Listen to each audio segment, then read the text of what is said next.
Eyes up, eyes open, gang. They're trying to get another fast one past us like they always do. They got their cronies out there front and center doing a little tap dance, trying to convince working people that giving more money to the wealthy is going to somehow trickle down and fall on their heads. And we have to be prepared. We have to inform ourselves, and we have to understand what's coming, what the consequences will be, and what we can do about it. So Democrats did a really good job during the campaign, and they've really been out there in front of the cameras, reminding people that the 2017 tax cuts that Trump did in his first term primarily benefited, to the tune of 85%, the wealthy. So he's got his surrogates and his incoming cabinet officials out there doing a little tap dance, trying to convince people that these tax cuts not being extended is going to somehow, hurt the working class people the most. It'll just be devastating for the economy, they said. But that's not entirely true, right? They don't have to give tax cuts to the rich in order to give tax cuts to the middle class, right? Because we know that Kamala Harris's tax plan was to extend these tax cuts, but to extend these tax cuts for people making under $400,000 a year, right? And we know, because both their tax plans were evaluated by nonpartisan tax experts for how much they would add to the deficit and how much they would affect Americans in different income brackets. Now, regardless of who you voted for, you can look at graphs and you can read an article, and just using critical thinking skills and common sense, determine that you don't have to give very, very wealthy people tax cuts that they don't need in order to give tax cuts to the middle class and the working class and the people who do need it. To connect the two is just absurd. And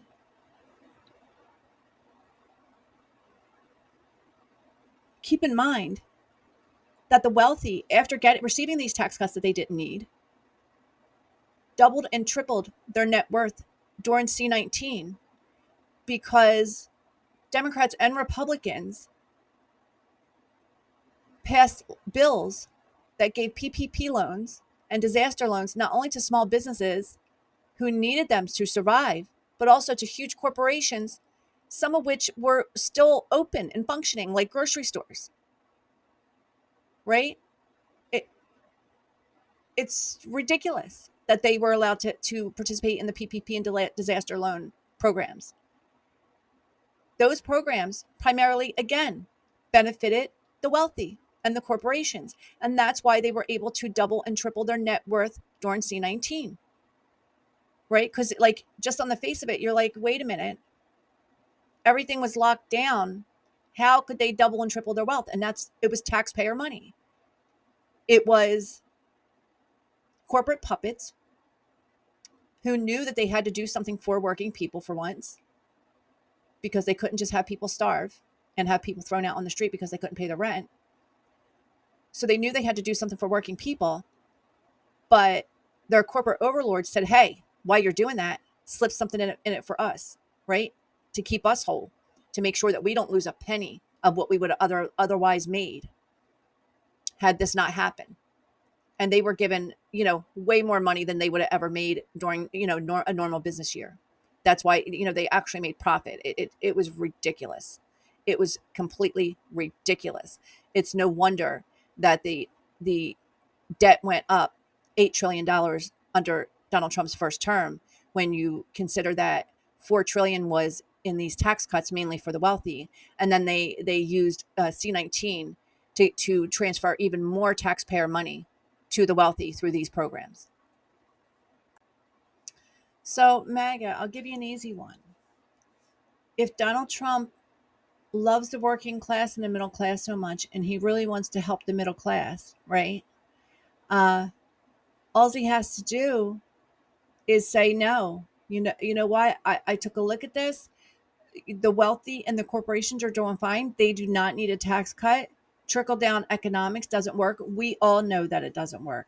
Let's be frank here, right? Let's not blow smoke up each other's ass. We all know that it does not make any sense that somehow giving money to people who already have more money than they could spend in 1,000 lifetimes is going to somehow trickle down to the rest of us. It just doesn't make sense. They use the money for stock buybacks, which only puts money into the pockets of their shareholders, their CEOs, and their high level executives. That's it. And it gives them money to buy more of our properties so they can come in and compete with us for single family housing and apartment buildings and stuff so that they can jack up our rents and screw us over when we're trying to buy a house, right? That's all that does. It doesn't help us at all giving them money. So why doesn't Donald Trump say, you know what, I'm going with Kamala Harris's tax plan? Because it was evaluated by nonpartisan tax experts with no skin in the game. And they found that her tax plan would decrease the taxes by $1,000 or more for middle class and working class families. And it would force the wealthy to pay just a little bit of what they should have already been paying, just a little bit. It's not even that much. It really isn't in the scheme of things, right? It's not even that much. And the tax plan pays for itself by taxing the wealthy who can more than afford it, right? While giving much needed relief to working families. So, what you see on the screen is a comparison of both tax plans that the candidates put forth during the campaign. And the gold is Donald Trump's, tax plan and the effects of it. And the dark blue is Harris's. So, as you can see, Donald Trump's tax plan would actually increase taxes on the working class. So we're talking about the poorest 20%, right? People making $28,000 or less, all the way up through people making up to $360,000. They would see a net increase under Donald Trump. But the richest Americans, right, the top 5%, would see tax breaks. Alternatively, Kamala Harris's tax plan would see a market decrease in taxes for the working and middle class, all the way up to people making $400,000 a year. That's why this is point 0.7 here, because part of this would be included, but not all the way up to this 914 thousand. This was like almost $1 million, right? So her cutoff was 400,000. And then her tax plan would see the richest 1% pay 4%, right? It's not even that much. Like I said, the tax increase would be a drop in the bucket for these people. 4% is nothing to these people. It's pocket change. They spent more than that donating to the political campaigns during the 2024 election, right? So this next chart is a breakdown of Donald Trump's complete tax plan. So it includes, tariffs to pay for some of the tax cuts, repeal of green credits. So, credits for buying an electric car and stuff. Consumers would suffer, right? They would actually pay more if those credits are repealed. Corporate tax rates, right, would not help middle class families at all, but it would help the rich, right? Because they're the ones who own the corporations. exempting certain types of income. So this is his was his promise to no tax on tips and all that kind of stuff. This is how much it would decrease taxes for working class people, right? So it's not nothing, 0.3%. It's not a lot, but it's not nothing, right? But look, why would exempting some of this income help rich people, right? So it's like you always have to read the fine print. So it's like it's not possible for them to do anything that would help working class people without also transferring some taxpayer dollars to the rich. It's like in their DNA. Right here, the 2017 tax law, the specific tax law extensions, right? It would help, middle class people a little bit, um, but it would help the rich a lot. Like, look at this, right? 1.2, 1.4%, which is not a lot, right? It's not a lot at all. But look at this, 3% for the top 5%, right? So when we look at the tariffs, right, and who they would affect, look at this trend. The less money you make, the more the tariffs are going to affect you. So the poorest 20% of us will see a net almost 6% increase caused by the tariffs. So even though we might be saving a little bit, if you're in this category, we might be saving a total of 1% with, no tax on tips, and no tax on overtime and all that good stuff. And the 2017, minuscule tax cuts that were in that bill for the working class. The net out of this would be a almost 5% tax increase for the poorest 20%, right? And it goes down as you make more money. Isn't that funny? But still, 3.5% increase, a 2.1% increase. So none of us, gets out unscathed. We're all, even if you make over $157,000, you're still going to see a slight increase in your taxes overall, the taxes that you pay out yearly. So you're talking about sales tax, everything, compared to what you're paying now or what you would pay under the Kamala Harris plan. But look, again, the richest 5%, they are going to be golden because they're not going to pay that much, right? It's the tariffs will not affect them as much. And, the tax cuts will help them a lot, helping to offset what the tariffs would even cause, right? And so they would actually see a net deduction in their taxes. So this is the last chart that I'll show you guys. You guys know I'm a statistician, right? So I'm all about the data. And I just want to take you through this. This is Harris's tax proposals and what we would see, for the working class and the richest among us, right? The wealthy, if her plans were implemented. So for the 2017 tax law extensions, that's this top row here. You see, the working class would see the biggest deductions, right, in their taxes. But even the richest 1% would get, a 0.5% deduction still. Families and workers, right? This right here is her tax credits.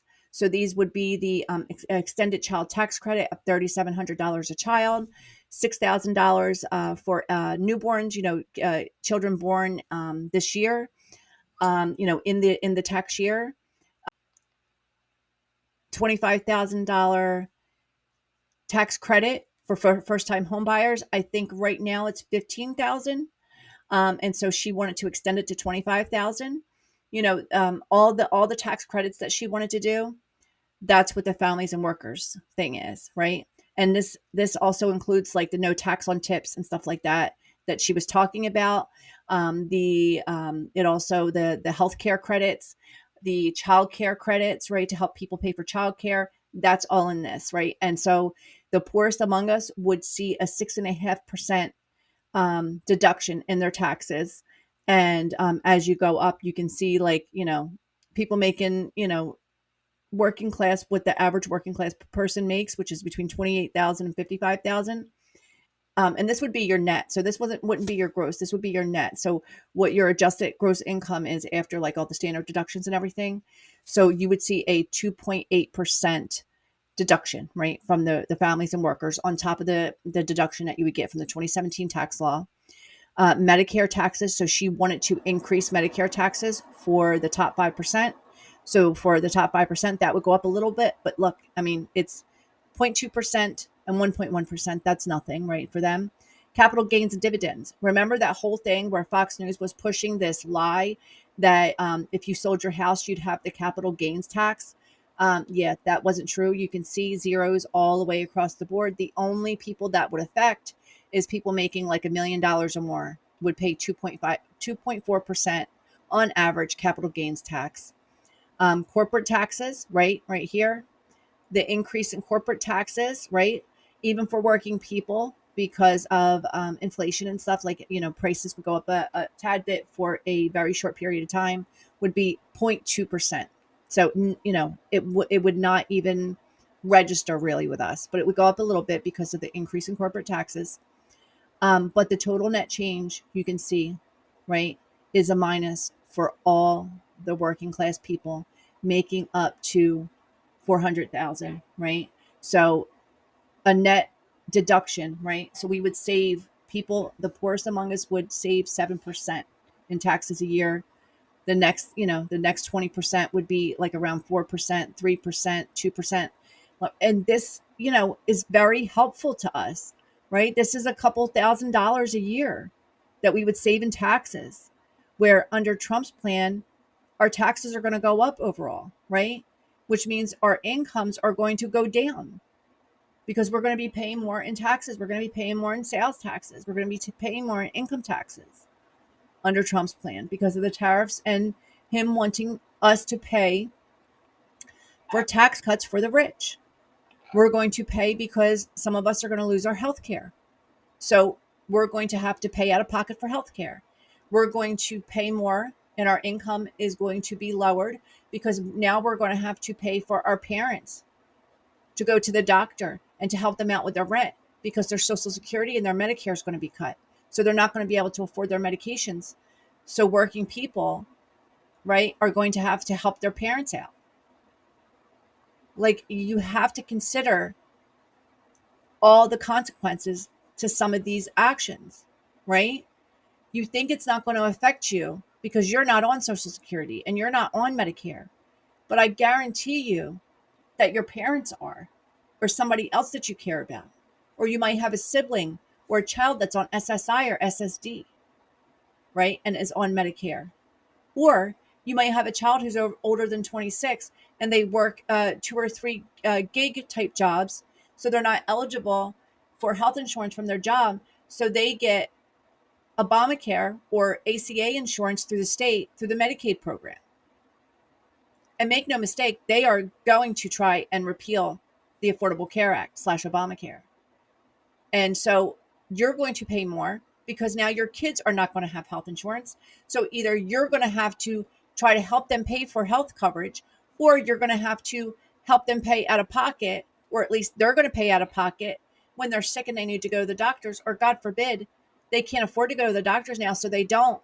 And something happens to them because they're not taking care of their health because they can't afford to any longer. Like, there's consequences, people. There's consequences to this stuff. And the fact of the matter is that you, Trump supporters, are responsible to hold the people that you vote for accountable. We can do all we can. We can call our representatives. We can write letters. We can protest. But you would be more effective. You going on social media campaigns saying, we don't want this. We want you to do what you promise. We want you to cut taxes for the working people, for us, for the working class, not for your wealthy donors. That's not what you promised us. You said you were going to make prices go down. And now you're saying you can't do that. You said you were going to make it better for us. You were going to make life more affordable for me, for working people. And the way you do that is to cut my taxes and to cut the taxes of the working people and not the wealthy, not Elon Musk and Mark Zuckerberg and Jeff Bezos because they gave you millions of dollars for your campaign and millions of dollars for your inaugural fund. That's what you do. So I just want to close with this. We are never going to make the changes that we need to make in this country and rebuild the middle class and reestablish those avenues that we've had in this country for opportunity, those avenues for people to better their lives and better their situations, no matter how they were born, unless we come together on stuff like this, the tax policy, right? Because I'm sure we can agree. Even if we couldn't agree on a candidate, we can agree whether one policy is better than the next. And we need to stop just discounting things out of pocket because of who came up with the idea, right? I mean, really, Harris's tax plan, the foundation of it is Donald Trump's 2017 tax plan. It just so happens that she doesn't agree that people making more than 400,000 a year, after they already got a huge tax cut in 2017 and already got huge piles of taxpayer money during C-19, needs another tax cut. I'm sure you can agree with that too, even if you voted for Donald Trump. It's common sense. So if that's the case, why not work with fellow working people to make sure that the policies being implemented by all leaders are for us and not just to benefit the wealthy? So if you're interested in trying to stop this lunacy of continually giving taxpayer money to super wealthy people that don't actually need it and screwing over the working class in the process, contact your elected officials, your congressman, your senator, call the White House, make posts on their social media accounts, get your friends to do it, get your family members to do it, explain to them that, supporting Donald Trump is supporting Donald Trump. That doesn't mean you have to support every single idea he has or every single policy he wants to put in place. He made a lot of promises, right? To fix things for the middle class and to fix things for the working class, to rebuild the middle class. And he's not going to do that by keep funneling money to the rich. So make him put his money where his mouth is, right? Hold him accountable. That's the only way we're going to affect any change in this country. We have to stop allowing them to separate us, to divide us, so that we can't use our collective power to advocate for ourselves. So that's all I have for you guys tonight. Thank you so much if you watched this far. I understand if you didn't. I'm a little bit long-winded, and some of the stuff that I bring you, the factual stuff, I'm sure is super boring. But, I really appreciate your support. I appreciate you watching, liking, sharing, all that stuff. If you haven't already, subscribe to my channel or follow me on TikTok. I'm on YouTube as Civic Engagement, and I'm on TikTok at Think for Yourself. So THINC, the number 4, URSELF. Thank you again, and have a good evening.